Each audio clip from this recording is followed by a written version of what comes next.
আম, আমি একটা এই 2022-এর ঘটনা।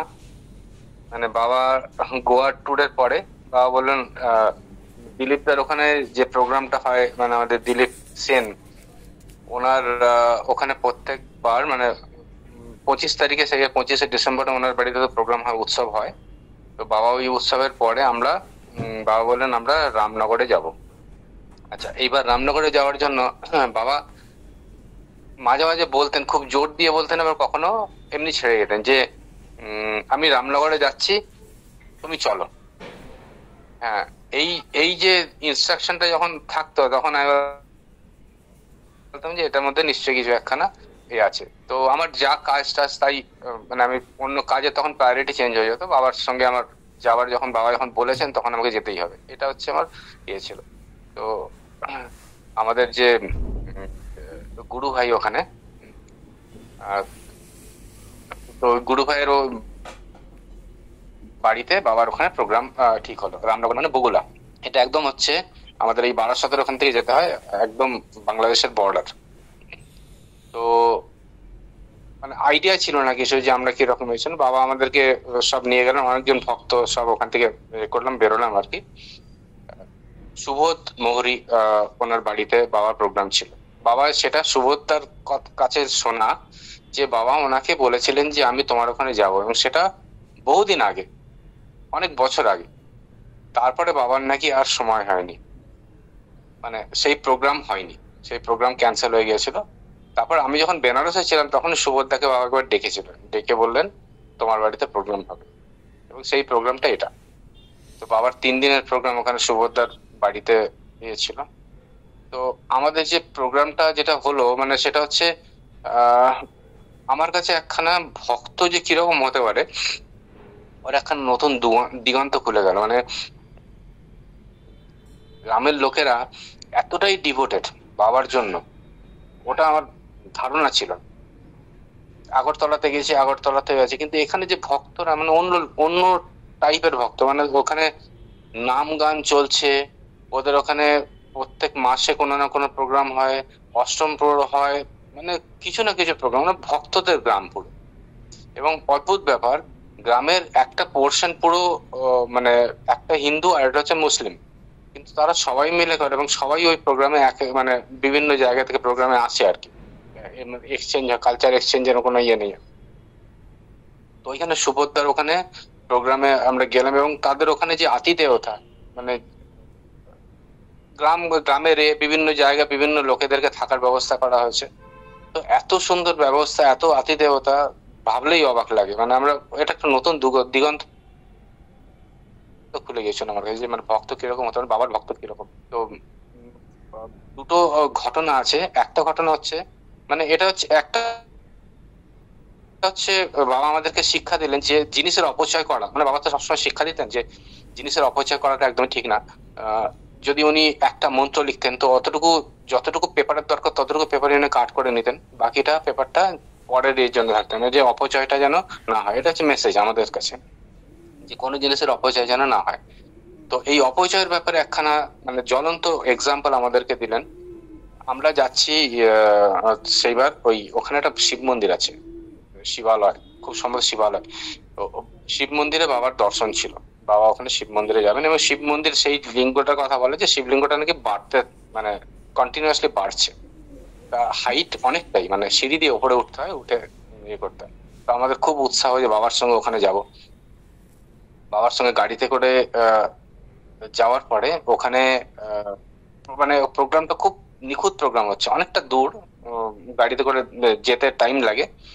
আর পৌঁছানোর পর আমরা মন্দির দর্শন হলো, পুরোহিতরাও বাবাকে এ করলেন। আহ পুরোহিতরা নিজেরা বাবাকে এগিয়ে এসে সব দর্শন করালেন, তারপরে পুজো করালেন। খুব সুন্দর প্রোগ্রামটা হলো। এবার বাবা যখন শিব মন্দিরের বাইরে একবার প্রদক্ষিণ করছেন, ঘুরছেন, তখন দেখি যে অনেকগুলো কাঁচা বেল, মানে শিবের মন্দিরে তো বেলের ইয়ে হয়, সমর্পণ হয়, সব বেল গুলো সব ইয়ে হয়েছে, রাখা আছে একটা সাইডে, মানে ওগুলো ফেলে দেওয়া হবে বা কিছু। বাবা বলছেন আমাদেরকে, এই বেলগুলো তোলো, এই বেলগুলো সব তোলো। তো আমরা সবাই তো হুড়োহুড়ি করে বেলগুলো সব তোলা হলো, সমস্ত বেলগুলো। বললো এটা ব্যাগে ভরো, চলো নিয়ে চলো। তো ব্যাগে করে আমরা সব বেলগুলোকে সমস্ত করে নিয়ে এলাম। এইবার আসার পরে বাবা ওই বেলগুলোকে দিয়ে বললেন, মিনাদি ছিলেন আর আর কে ছিলেন, তাদেরকে বললেন শরবত বানাও, বেলের শরবত, এবং সেই বেলের শরবত সবাইকে পরিবেশন করানো হবে।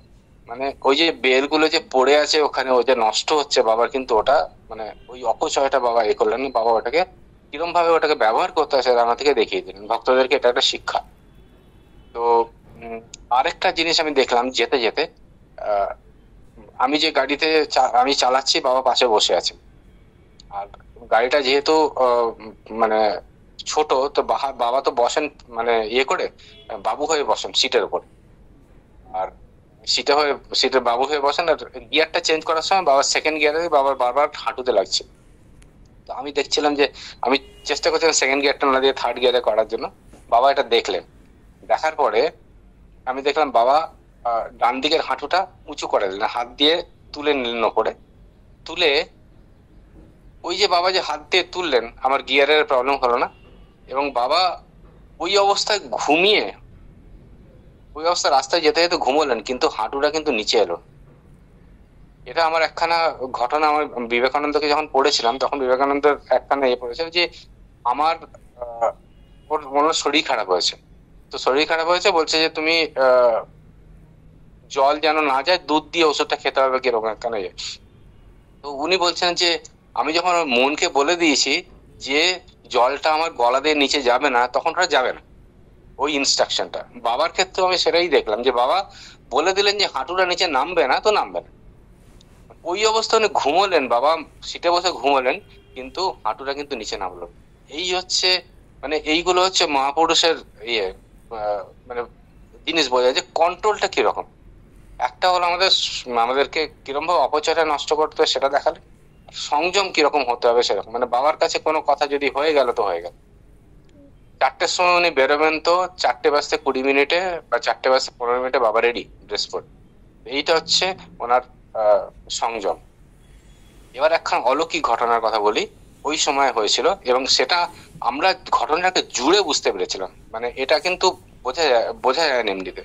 এই রামনগরেই বাবা তখন বাজে প্রায় সন্ধেবেলা 5:30-6টা। একজন ভদ্রলোক, ভদ্রমহিলা আর ওর মেয়ে দুজনে এসছে বাবার সঙ্গে দেখা করতে। তো এবার আমরা বসে আছি, আমি ছিলাম, শর্মিলা ছিল, বাবা ছিলেন, বাবা খাটের উপর বসে আছেন, আমরা সব বসে আছি। উনি ভদ্রমহিলা বলছেন যে বাবা আমার কাছে, তোমার কাছে তো 25 তারিখে আসার কথা ছিল, কিন্তু 25 তারিখে ট্রেনে একখানা ইয়ে হয়ে গেছিল, প্রবলেম হয়ে গেছিল, তো আমি আসতে পারিনি। তো প্রবলেমটা কি? বাবা ভদ্রমহিলা বলছেন যে ওনারা ট্রেনে মানে লোকাল ট্রেনে চাপতে গেছেন বা নামছেন এরকম কৃষ্ণনগরে। ট্রেনটা চলতে শুরু করেছে, ভদ্রমহিলা উঠতে পারেননি, মেয়ে উঠে গেছে। এইবার কি হচ্ছে, তাড়াহুড়োতে লোকেরা ইয়ে করেছে, মেয়েরা জাম্প করেছে, ট্রেন থেকে জাম্প করার পরে প্ল্যাটফর্মে পড়ে গেছে। এবং বলছে যে ওনার মানে লাইনের মধ্যে পড়েনি, লোকাল ট্রেনের প্ল্যাটফর্মের থেকে লোকাল ট্রেনের যে এটা আছে পাদানিটা একটু উঁচুতে থাকে, একটা গ্যাপ থাকে নিচে। মানে ও মেয়েটা ওই গ্যাপের নিচে ছিল, মানে ওর নাকের ওপর দিয়ে ট্রেনটা বেরিয়ে যাচ্ছে, এরকম অবস্থা ছিল। আর মানে এরকম একখানা ঘটনা আমরা শুনে শিউরে উঠেছে সামনে, যে এরকম হয়েছে।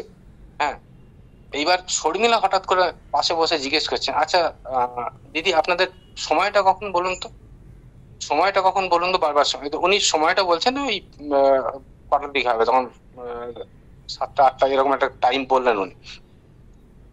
তা এইবার বাবা হঠাৎ করে দেখি, এই ঘটনাটা শুনতে শুনতে বাবা হঠাৎ করে চাদর মুড়ি দিয়ে শুয়ে পড়লেন। বাবা মনে হলো যেন ঘুমিয়ে গেছেন, এরকম ভাবে খাটের উপর শুয়ে পড়লেন। আমরা আলোচনা করছি।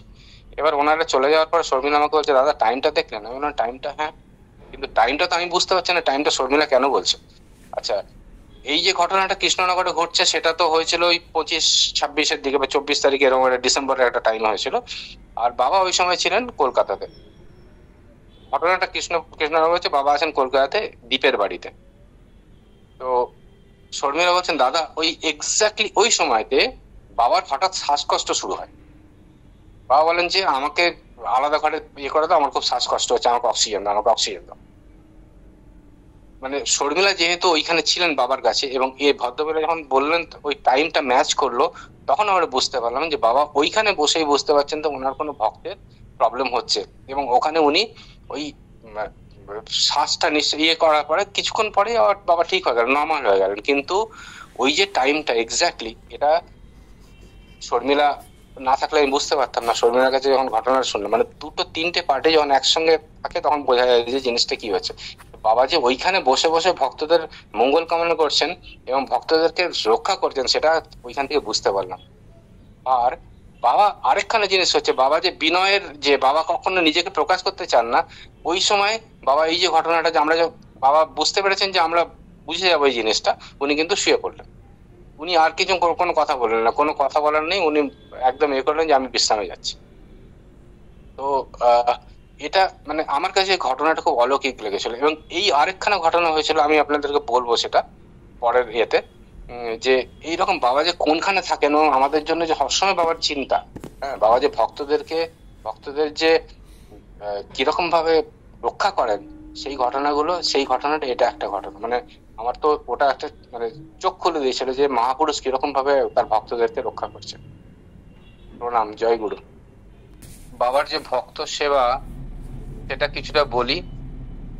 আমরা সেই রামনগরে যখন ছিলাম আর কি, রামনগরে বাবার যে সুবোধ মৌরির বাড়িতে বাবা যে অবস্থান করেছিলেন, সেই সময়ের ঘটনাটা, আরো কয়েকটা ঘটনা আছে আর কি। যে ওখানে ভক্ত, আমি আগের দিনই বলেছিলাম যে ভক্তরা মানে বাবার যে কিরকম টাইপের ভক্ত আছেন, সেটা ওইখানে আমি মানে বুঝতে পেরেছিলাম যে ভক্তের যে মহত্বটা। আমি লঙ্কা কোনোদিন যাইনি, সবার কাছে শুনেছি লঙ্কাও ভক্তের জায়গা, এবং লঙ্কার যাদের সঙ্গে দেখা হয় তাদেরকেই দেখি মানে সাংঘাতিক ভক্ত। কিন্তু সুবোধ মোহরের গ্রামটার সম্বন্ধে কোনো আইডিয়া ছিল না, কিন্তু ওখানে গিয়ে দেখলাম যে ভক্তরা কিরকম হতে পারে এবং বাবার জন্য তাদের কি আকুলি বিকুলি প্রাণ। তো যেদিন ভক্ত সেবা দেওয়া হয়েছিল, উৎসব হয়েছিল, সেই দিন সকালবেলা থেকে মানে কিছু জায়গা বলি আর কি, যেগুলো স্পেশাল, যেগুলো আমাদের কাছে ইয়ে ছিল না। ওই গ্রামে এত অষ্টম প্রহর হয়, এত প্রোগ্রাম হয়, তো যারা রান্না করেন তারা কিন্তু কোনো পারিশ্রমিক নেন না। তাদের একটা গ্রুপ আছে, তারা বিভিন্ন জায়গায় রান্না করেন। এবং আজকে এই গ্রামে হলো, আজকে ওই গ্রামে হলো, আজকে এর বাড়িতে হলো, আজকে ওর বাড়িতে হলো, সবাই মিলে করে। সেই দিন প্রায় মানে আমি যখন জিজ্ঞেস করলাম যে আচ্ছা কতজনের ব্যবস্থা হবে, বলছে এখানে মানে 15-20 হাজার ভক্ত, মানে ভক্তের কোনো ইয়ে নেই, 15-20 হাজার তো হয়। আমি অবাক, 15-20 হাজার ভক্ত আসবে ওদের সেবা দেওয়া। তো দেখলাম যে তাদের যে অ্যারেঞ্জমেন্ট হচ্ছে, মানে 8টা বড় বড় উনুন, 8টা বড় বড় উনুন, সেই উনুনের মধ্যে সেই ইয়ে করে, আর গোবর দিয়ে লেপা, আর তার সেরকম মানে সামগ্রী সব। আর বাবাকে সকালবেলায় নিয়ে গিয়ে ওনারা ওগুলো দেখালেন সব। আচ্ছা, আর বাবা ওখানে গিয়ে বললেন ঠিক আছে, আর একবার দেখে নিলেন। আর বাড়ির সব মানে মহিলা পুরুষ নির্বিশেষে সবাই এসে বসে গেলেন। তার আগের দিন থেকে শুরু হয়ে গেল তাদের সবজি, তারপরে কাটা, মানে সবাই বসে আছেন খুব আনন্দে, সবজি কাটছেন, নাম করছেন, গান করছেন, সবজি কাটছেন, মানে একটা অদ্ভুত উৎসব।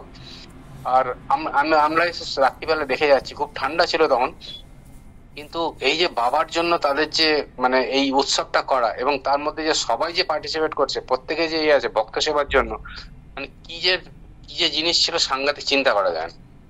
তো আমি ওইটা দেখে অভিভূত হয়ে গেল, এবং সারা দিন এই প্রোগ্রামটা চললো, রাত 10টা পর্যন্ত লোকেরা আসছে যাচ্ছে, সেবা নিয়ে যাচ্ছে, একটা অদ্ভুত ইয়ে। আর খাবার যা মানে সেই যে খাবারের যা টেস্ট, চিন্তাই করা যায় না। ওই দিনটা আমার পক্ষে খুব ইয়ে ছিল, এবং বাবা সেই দিন প্রচুর ভক্তের সঙ্গে করে, মানে বাবাকে দর্শনের জন্য পুরো মানে বড় লাইন পড়ে গিয়েছিল, আমরা ভিড় কন্ট্রোল করতে পারছিলাম না এরকম। ওই রামনগরের এই প্রোগ্রামটা একটা মানে বাবার যে ভক্ত সেবা কিরকম হতে পারে সেটা একটা উদাহরণ ছিল।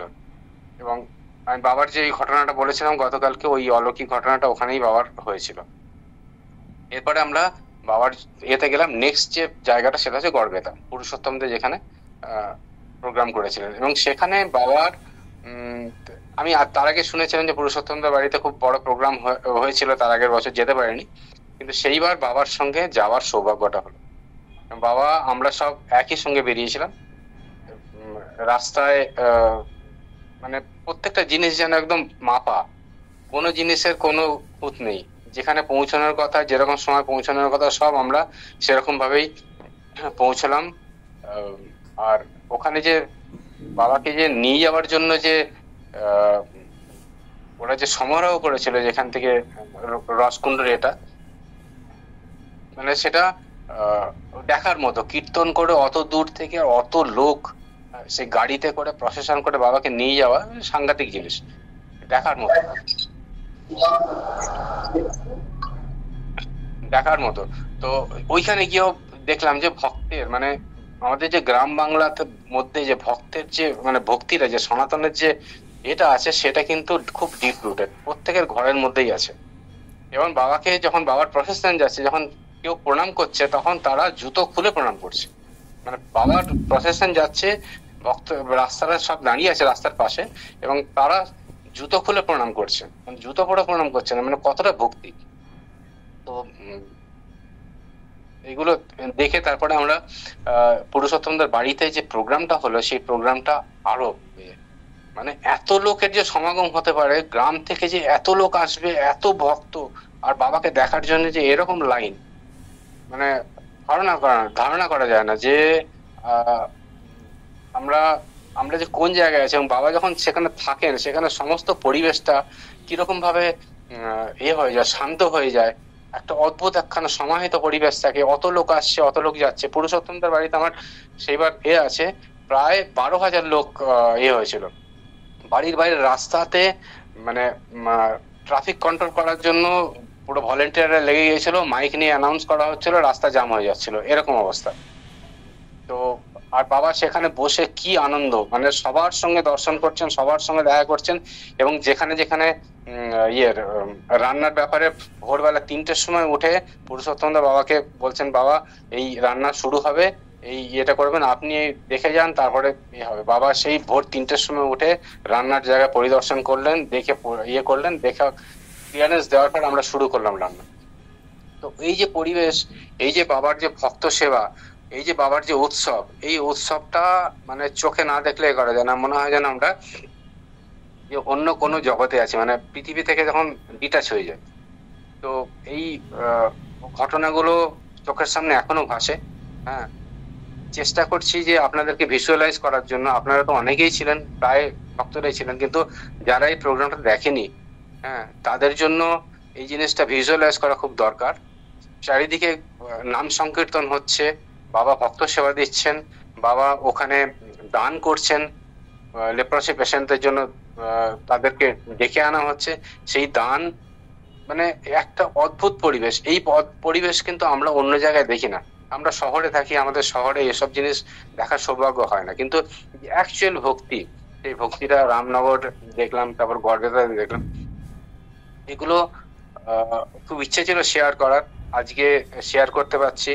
মানে আমি খুব ভাগ্যবান, বাবার সম্বন্ধে কিছু বলতে পারছি। তো আজকে আমি এখানেই রাখলাম, অনেক সময় হয়ে গেছে আজকে। প্রণাম, জয় গুরু।